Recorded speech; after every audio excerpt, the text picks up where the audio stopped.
Hello, my name is Anjani Segrist, and today I'm reading the astrology chart for March 12th, 2017, which is the full moon, happening at 7:54 a.m.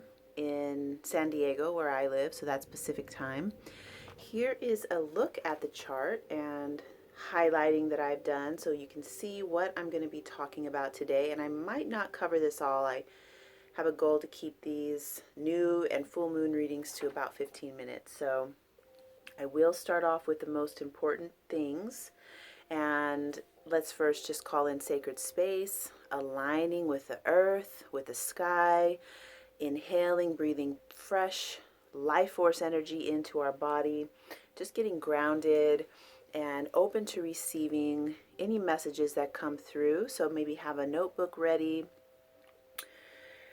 Let's start off with looking at the sun and the moon. So the sun and moon at a full moon point are going to be in opposition to each other, and this brings the greatest illumination. So from the new moon where we planted our seeds, planted new intentions, the full moon point is going to be where we're illuminating and really harvesting all the things that we were bringing into fruition. So you can see that these cycles are really meant for us to do our work, to be able to have a rhythm to our life. And this particular full moon is in Pisces and Virgo. So Pisces is over here. You can see that the Pisces sign is full and just loaded with planets, and we have the south node over here.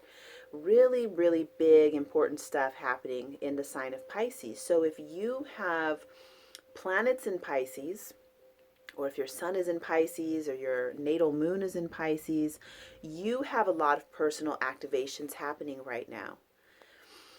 And then also same thing for Virgo. If you have things in Virgo, this full moon, this whole axis is being activated for you greatly right now. So this particular axis has to do with sacred work, which is what Virgo is sort of in charge of, the sacred work, and then Pisces, empathy, universal love and compassion. So the sun is at 22 degrees Pisces, Chiron is at 24 degrees Pisces, and then we have Mercury over here at 27. This would be considered a stellium.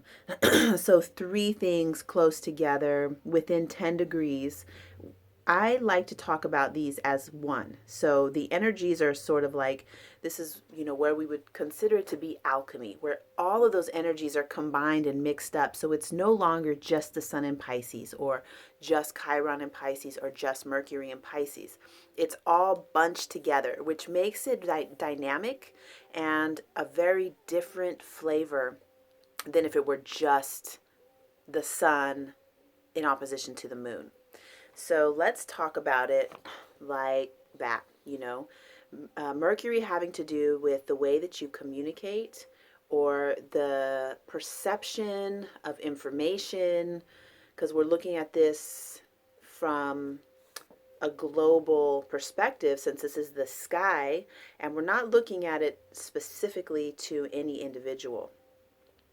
So Mercury would be the transfer of information. Let's call it like that, because the way that communication, perception, cognition, and the way that that's being transferred, moving around. Mercury also movement of information. And then Chiron having to do with the sacred wounds. We can call this abandonment, betrayal, loss, fear, self-doubt, any of those initial sort of woundings. The sun being the great source of energy that shines over everything. Combining all of that together, we could say that, you can say it in any way. I'm going to do my interpretation. I like to break it down that way so you could sort of combine those in any way that you want. The way that I'm going to interpret this is going to be that we are better able, because this is, what's being highlighted, to communicate, and you could see it like from two different ways, about our wounds or from a wounded place. I've heard a lot of times about communicating from a wounded place, which will, further stick the dagger in your wound. So perpetuating the transferring the information. Okay, here's a simple way to break this down. So women, because we're going to talk about women, because Venus is here retrograde in the sign of Aries, and I'm just sort of going freestyle here. One way that we could say, oh, the witch burnings, and women have been held down and repressed, and our reproductive rights have been up for, how can any systems tell us how we are going to do our reproductive things? Like, that's crazy. But it has been, and it's become normal that that's going to happen. So we can talk about this from a place of, oh, they're taking away my rights, and doing that, which it just further makes us feel like, oh my God, I'm helpless. I can't even decide if I want to have an abortion myself. I have to get on birth control if I'm part of this insurance plan, or I can't get abortion because my church says I can't, or I can't have, we're talking about it from that way, that it just kind of perpetuates the pain. Or we can take that energy and be like, something that I actually did when I first was looking at, well, okay, our new president might make it hard for me to have an abortion.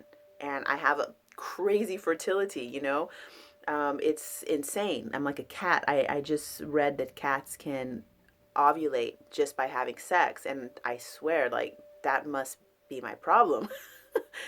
From doing tracking of, my own fertility. I'm like, wow, really? I can just ovulate anytime? Like, wow.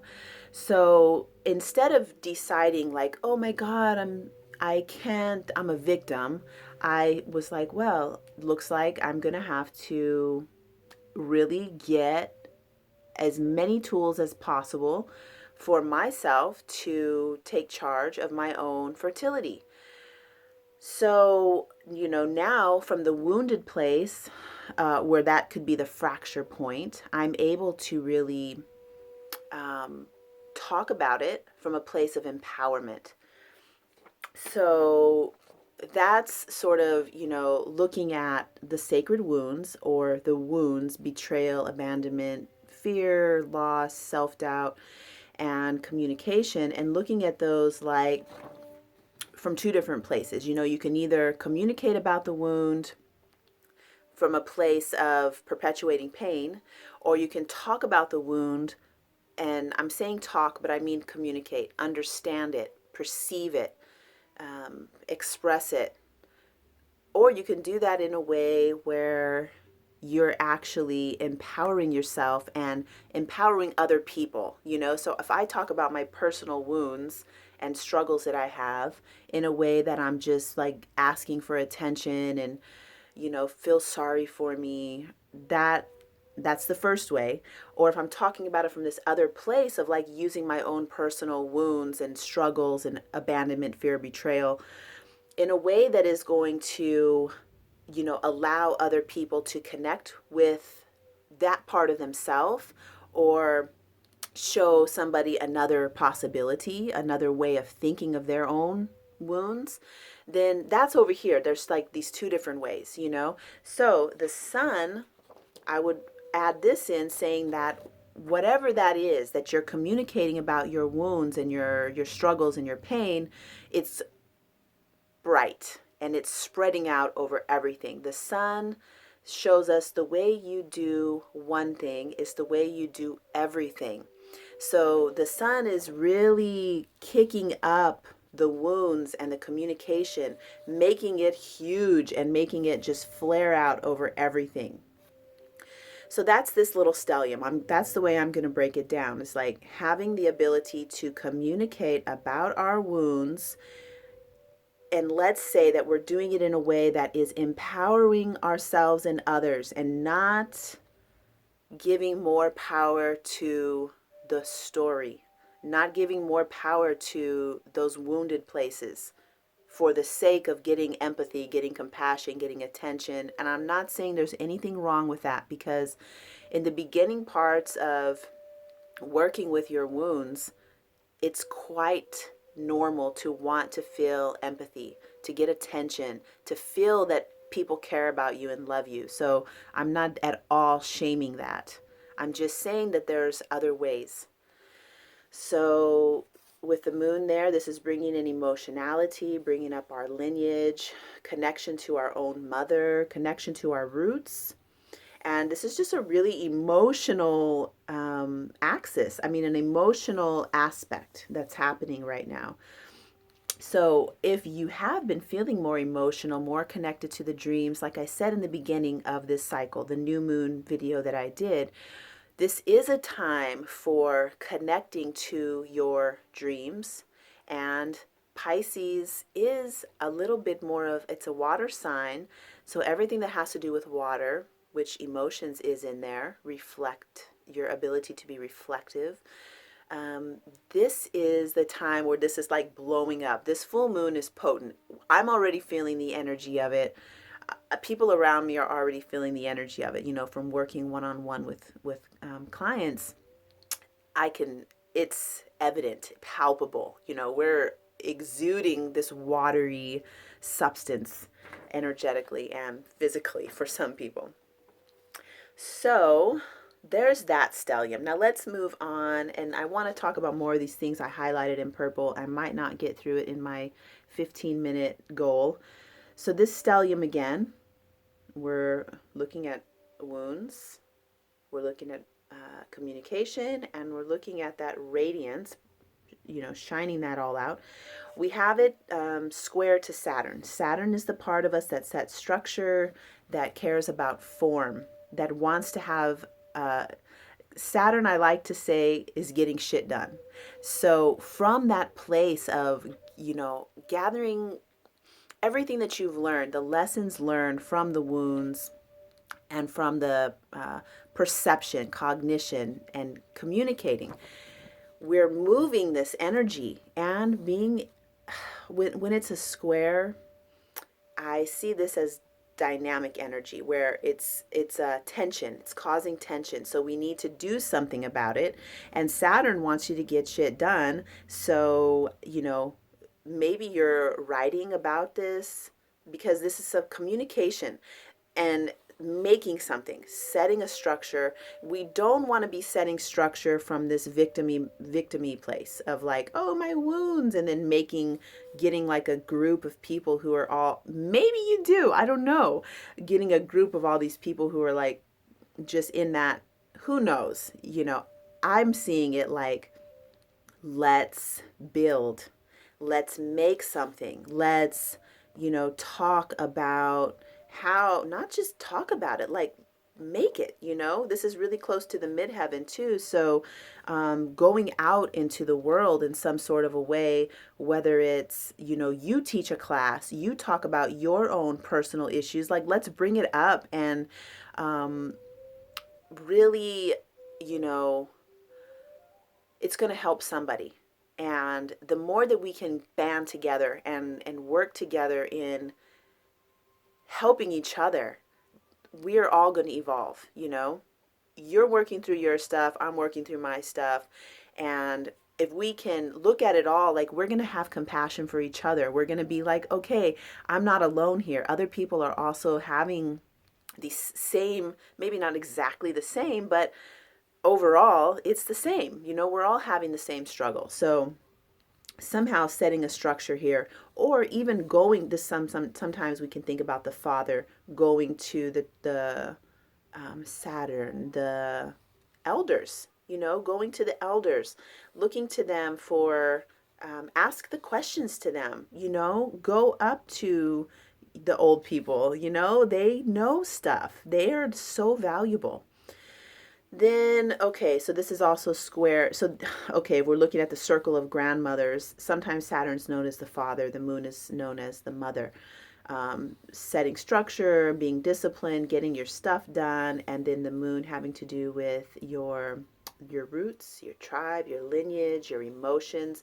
There's another square here.